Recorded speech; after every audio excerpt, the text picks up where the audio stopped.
Parshas Teitzei. This is the Dvar Malchut. This is the speech of the Lubavitcher Rebbe that he gave in Yud Daled Elul 1991.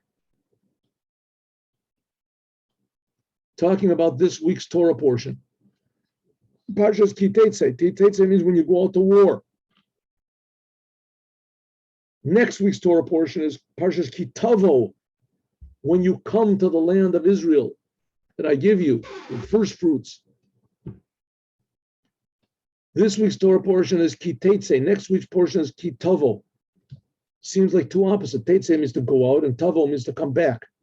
And especially the Jews talking about going out to war. And next week's portion is coming back to the Holy Land. It's sort of the goal. Moshiach is going to bring everybody to the Holy Land. Going out to the war, go out to war means you leave the Holy Land. You go to make war. And they're both united in this week's, and we're going to see how. A Seder, the Kriyas Torah, the order, and how do we read the Torah? Makam Shemafsikim, B'Shabbos, B'Shachris, Sham Korim, B'Mincha. Right, the religious Jews, what do they do? On Shabbat, they read the whole Torah portion. Shabbat. On Shabbat, the whole entire, that week, Torah portion is read. In the morning prayer. But in the afternoon prayer, before they begin the afternoon prayer, is they read just the beginning of next week's Torah portion. So that says the place where they stop in Shachrit, they continue in Mincha. Ketzad Hauso Shabbat Rishon, the first Shabbat that there is of the year, right after Simchas Torah, we read Bereshit. In Mincha, then we read Noach. 10 sentences or more. Al derech says, so it is the whole rest of the year. Asher b'kriya shtei parshiot, that therefore every Shabbat it ends up that we're always reading two Torah portions in the same, in each Shabbat. One Torah portion we read in Shachrit, the morning prayer, and the afternoon prayer we read next week's Torah portion. So always reading two, but not the whole portion next week, only 10 sentences or something like that. But in any case, every Shabbat, it is stressed that we read both portions. A kesher, so there must be a connection between every Shabbat, the Torah portion of every Shabbat, and the Torah portion after.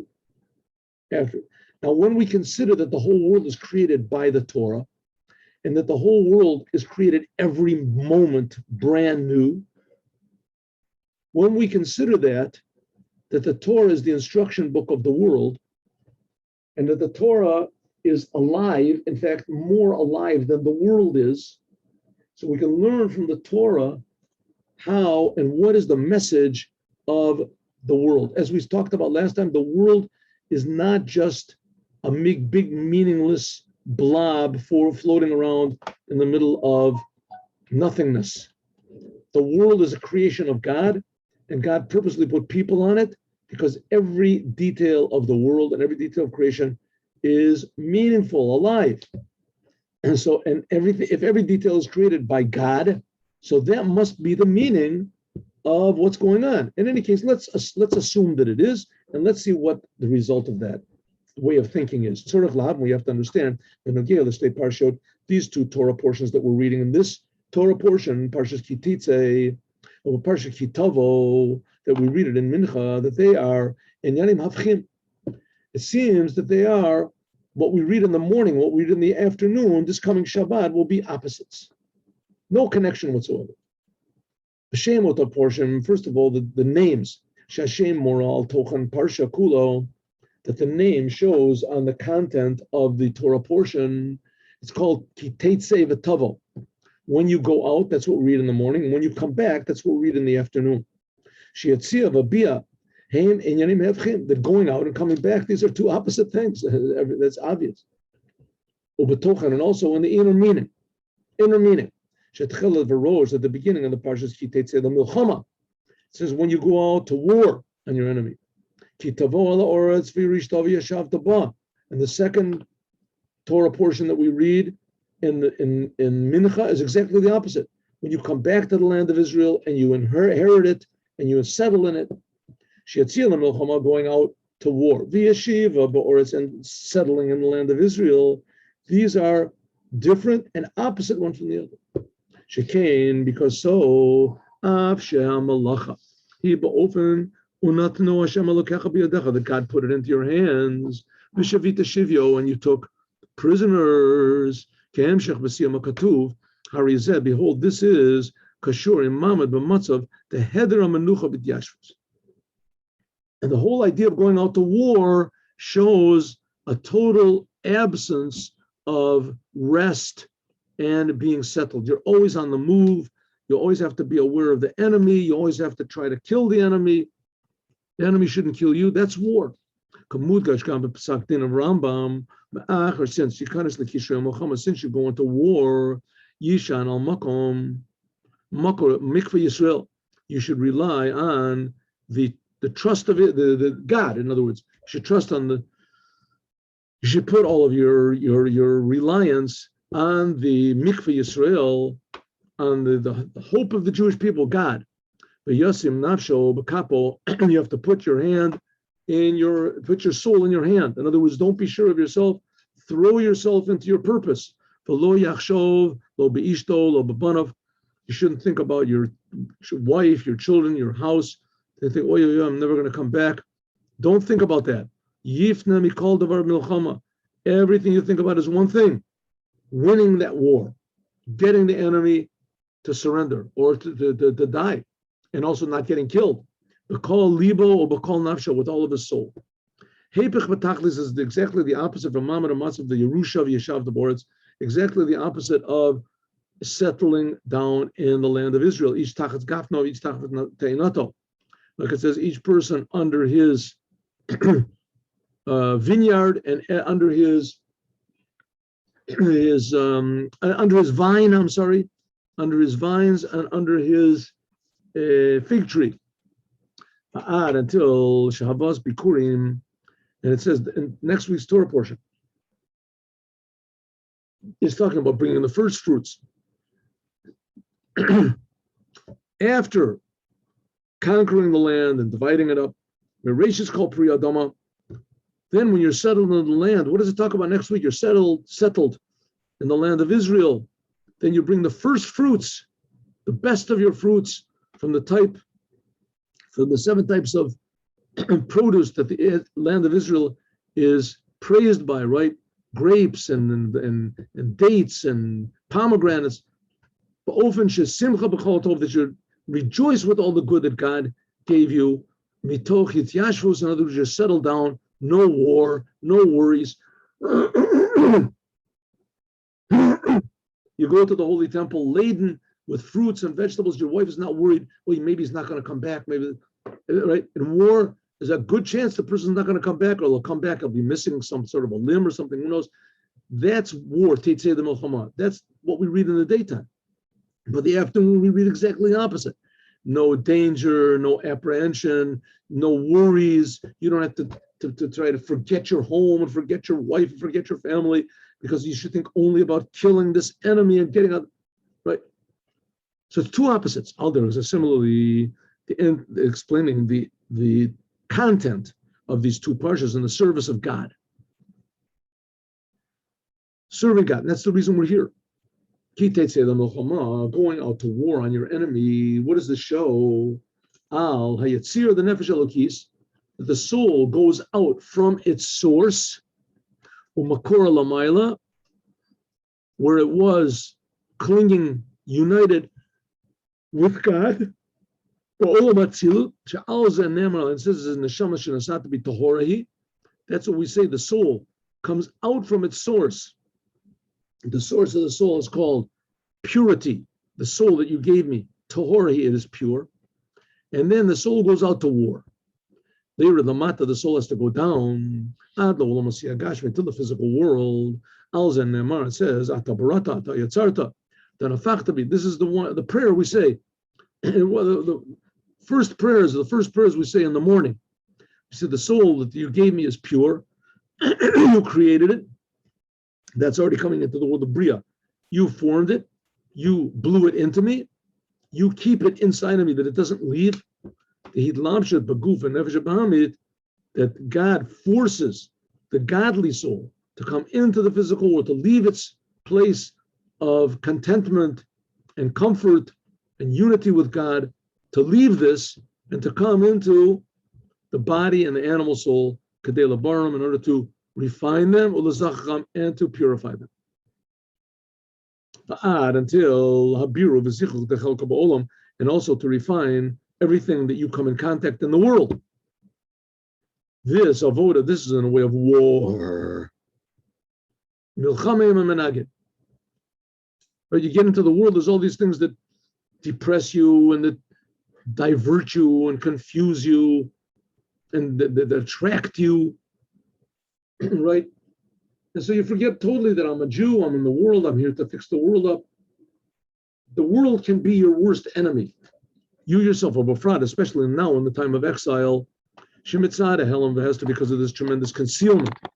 The Chashech of Sagolas, because of the darkness of exile, Mud Gashioter, we can feel very much Tokef HaMenagid, that the power of the opposition of this world.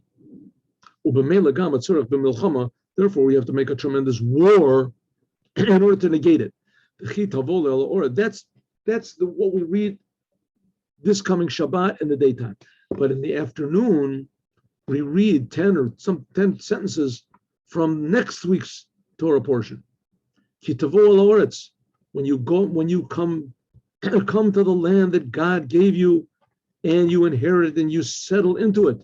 This indicates exactly the opposite. No war. You're in a way of peace.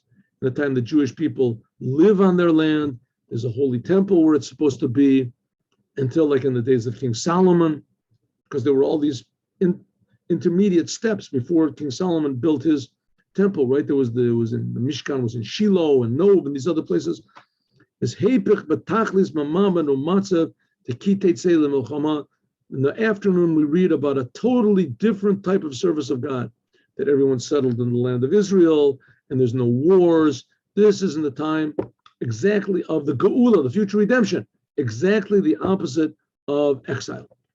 Od Be'ikar, and even more, Tochen the Kitivo ala Oretz v'yirishta v'yirash v'haya Kitivo ala Oretz v'yirishta v'yashavta ba. It says that you come to the land of Israel and you inherit it, you take it over, and you settle in it.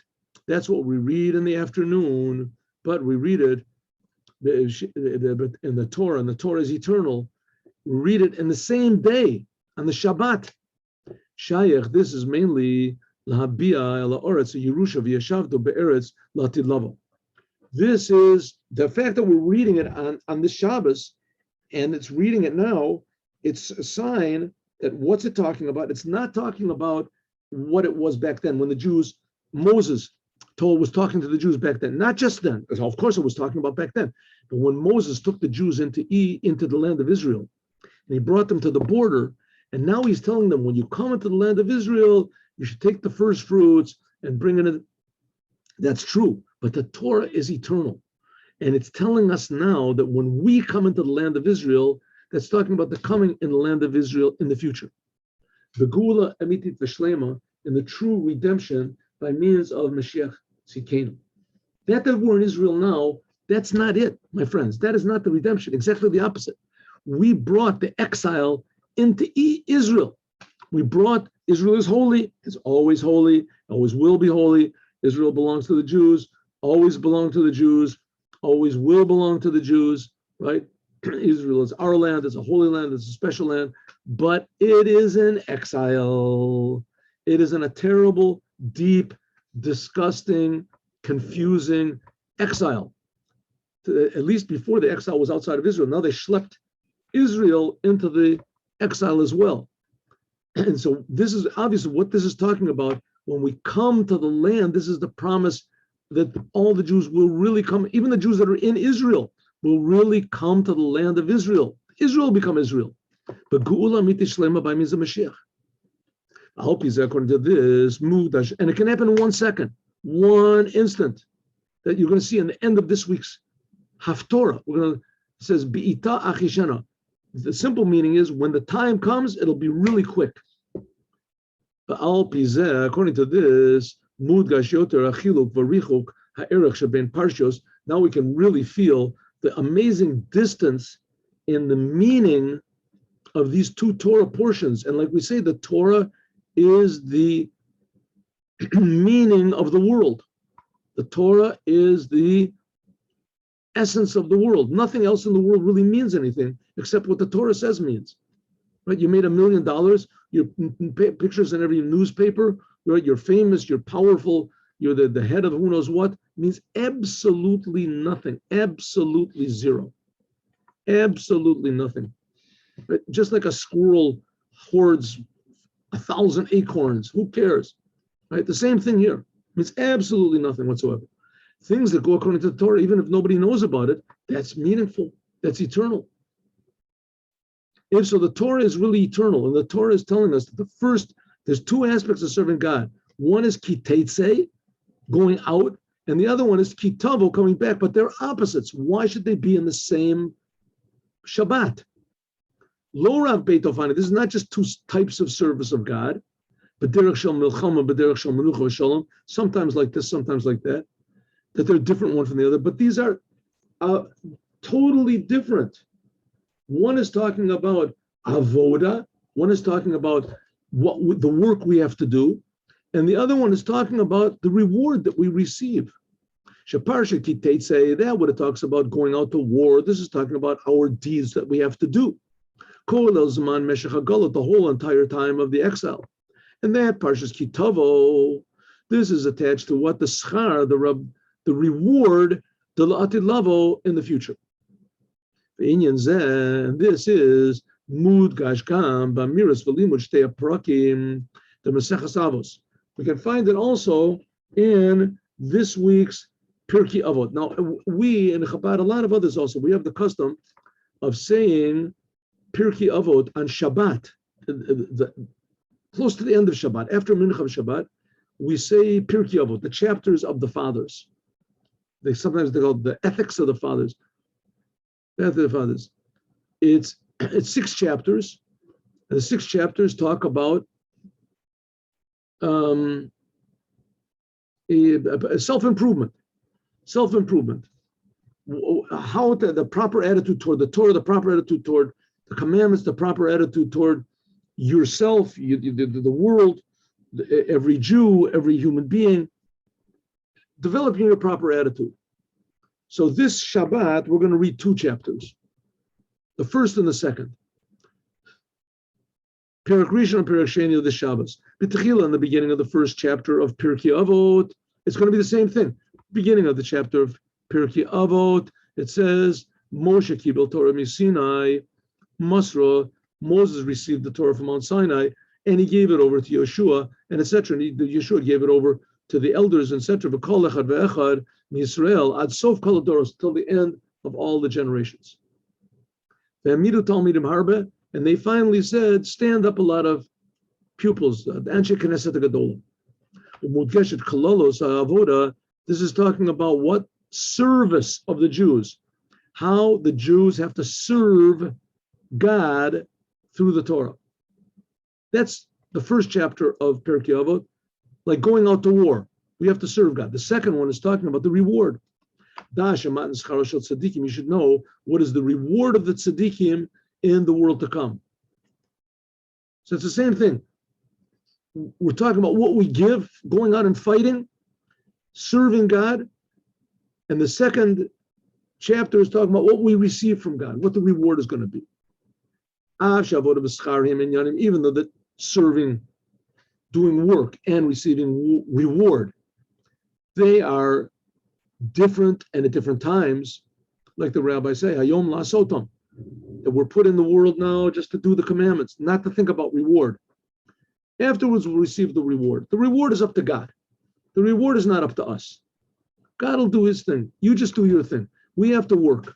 We have to serve God. Nevertheless, we read the same thing in the same Torah portion at once. So it's the same thing as like the 2 Torah portions we read, right? Kitetse is going out to war.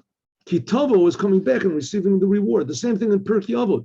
The first one is the Torah that we're that we have that's activating us. And the second one is know da matan Torah, the matan scharan. You know what the reward is. That's the second chapter of Pirkei Avos. What's the main point? What are we trying to explain? We're explaining like this. How can we have these two opposites coming together? Says the Rebbe, I'll explain it to you. It's not that hard to understand. Hatchala Takriyat the Parsha Kitavo, the beginning that we read next week, when you come to the land after what we read this week, Kitetse, going out to war. So next week is just an explanation and a clarification of what we're reading this week, going out to war. Namely what? Shegam avodah de milchama, that even though we are in this world and we have to make a battle, and that the world is a very dangerous place, it's very easy to fall prey to the confusion and the frustrations and of this world. Nevertheless, it's saying they're both in the same parsha, both in the same Shabbat, to tell you that that going out on your enemy has to be in a way of menucha v'yashvut. It has to be in a way of being settled and being calm. Kalma. Ki tavo el ha'oretz, like we said, because you will come to the land and you will inherit it. In other words, the goal that we have should make us calm. And even more, than in general service of God. Kitetse, there is already something like Hatchalta, the Maimon of Matzah, the Schar. Just going out to war already is a certain element of reward.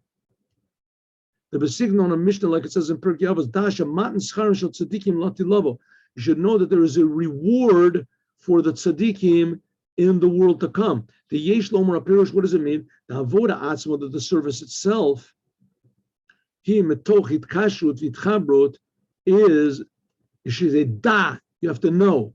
Da means to join. Like it says, the man knew his wife. Adam knew his wife. Da means to be joined. Shedat hitkashrut v'itchabrut. It's the third chapter of the Tanya.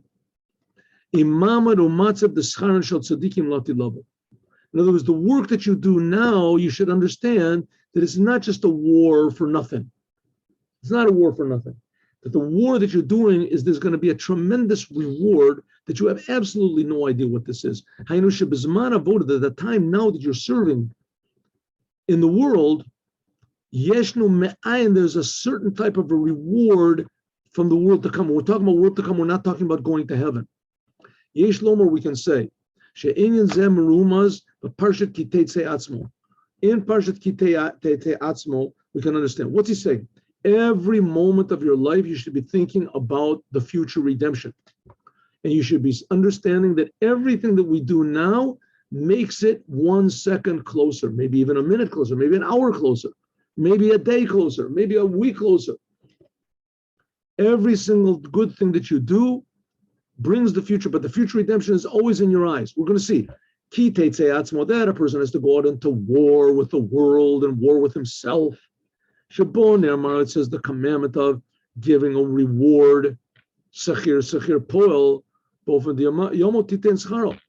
Hey, if we're working for God, so God has to do what it says in the Torah, because it says that God does all the commandments. And one of the things it says in the Torah is you have to give the wages immediately, unless you make an agreement to give at the end of the week or whatever. But it said that the mitzvah is biyomo titen schar. You have to give the reward. You have to give wages at the end of every day. The mizem moving from this, we can understand also as regarding the reward of avodas b'nei Israel, the service of the Jewish people with God. Ubedugmas, like it says, balabayis shesocher polim, like a boss that hires workers,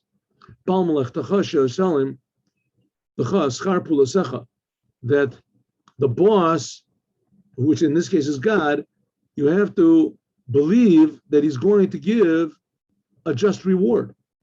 Colossian Mishnah, like it says in Mishnah Pirkei Avos, the notes of Alamat and Schar Shel Tzadikim, in addition to the reward of the Tzadikim in the future, Lamachar, tomorrow, to receive the reward, Tzorech Liot, there has to be, and there already is, Bo Biyomo, So God already gives us our reward right now. What the reward was, I thought the reward was all the Jews are going to come to the land of Israel. There's going to be the Holy Temple. That's the reward, right? He says, yeah, that's the reward. But there's also a reward given every day, every moment, immediately. What's the reward given every moment, immediately? Tomorrow we'll explain it. But just in a short way, we have to precede what it says, Ki tetzei the milchama levecha. Rashi says this is a milchamat reshut. This is an optional war. Optional war. This is going to be the big hint that we're going to have. How can you go out to war and still have the feeling that you've already won? As we're going to talk about more, God willing, tomorrow. Let's do the Yom Yom.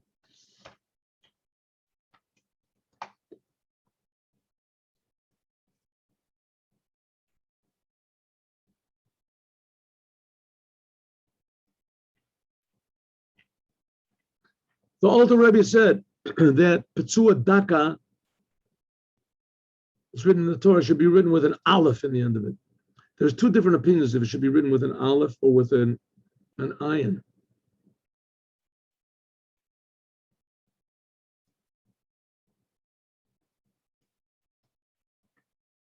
I'm sorry, with an aleph or with a hey. So it's written with an. I'm sorry, with an. It's written with an aleph in it, Petzua Daka, and not with a hey. And they said that they found. Oh, here it is in Prague. There's a Sefer Torah which, according to the tradition over there, had been examined by Ezra the scribe. Ezra the scribe was like 2,500 years ago.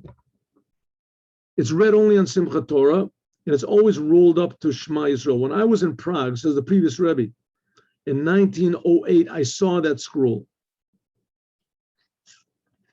And the word Daka is spelled with an aleph.